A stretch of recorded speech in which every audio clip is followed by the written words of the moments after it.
இன்றே சப்ஸ்கிரைப் செய்து உங்கள் ஃபேவரட் ஷோகளை காணுங்கள். ஊர் ஃபுல்லா போஸ்ட் ஓட்டியும் இன்னும் ஒரு பயலும் கூப்பிடல, ஒரு தகவலும் தெரியலன்னா என்னல அர்த்தம்? அண்ணே விளங்காத பயிலுவ கால் பண்றானுங்கனே, பண்ணி என்கிட்டயே கேக்குறானுங்க. என்னப்பா காணாம போயிட்டாரே, என்ன ஆச்சுன்னு என்கிட்டயே விசாரிக்கிறானுங்க. எனக்கும் நேரம் ஆக ஆக நம்பிக்கை குறைஞ்சிக்கிட்டே போகுது சண்முகம். வேற ஏதாவது வழியில அப்பாவை கண்டுபிடிக்க எதுவும் முயற்சி பண்ணுவோம்ப்பா.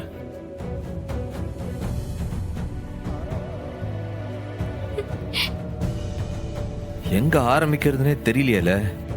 வேணா மறுபடியும் ஊர் ஃபுல்லா ஒரு வாட்டி தேடி பாப்போமா? ஏன்பா, ஏற்கனவே 3 தடவை செந்தூர் முழுக்க தேடியாச்சு.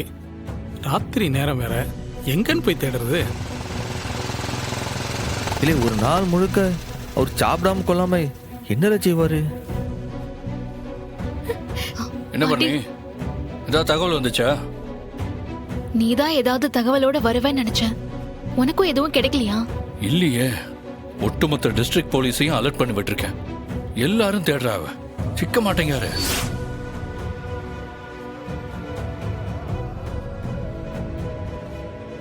சார்வால், மதுரையில இருந்து தூத்துக்குடி வரைக்கும் எல்லா ஸ்டேஷனையும் அலாட் பண்ணியாச்சு. ஒரு இடத்துல இருந்தும் தகவல் வரல.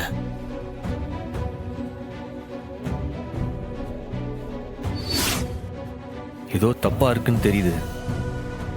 எனக்கு சரியா படல. இம்பட்டு நேரம் ஏதோ வழி தெரியாம போயிருப்பாருன்னு தான் நினைச்சிருந்தேன். இப்போ எனக்கே பயம் வருதுல. இவையால இப்படி அழுதுட்டே இருக்கா? அண்ணே, அப்பா வந்துடும்லண்ணே. அதுக்கு எதுவும் ஆயிருக்காதுல்லண்ணே. இலக்கணி சும்மா ஏதாவது பேசிக்கிட்டு இருக்காதுல. அப்பா நம்மளை விட்டு எங்க போயிடுவாரு? சும்மா கண்ணை கசக்கிட்டு அப்பா வந்துருவாரு, அழாத. ஏன்பா சண்முகம், எவ்வளவு பெரிய கஷ்டம் வந்தாலும் மலை மாதிரி கலங்காம நிப்ப.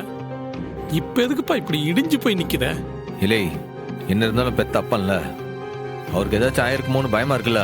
என்ன எவ்வளவுதான் கோவமா இருந்தாலும் எங்களெல்லாம் விட்டுட்டு இருக்க மாட்டாருண்ணே. நிச்சயமா அவருக்கு ஏதோ தப்பா நடந்திருக்கும்னு நினைக்கிறேன்.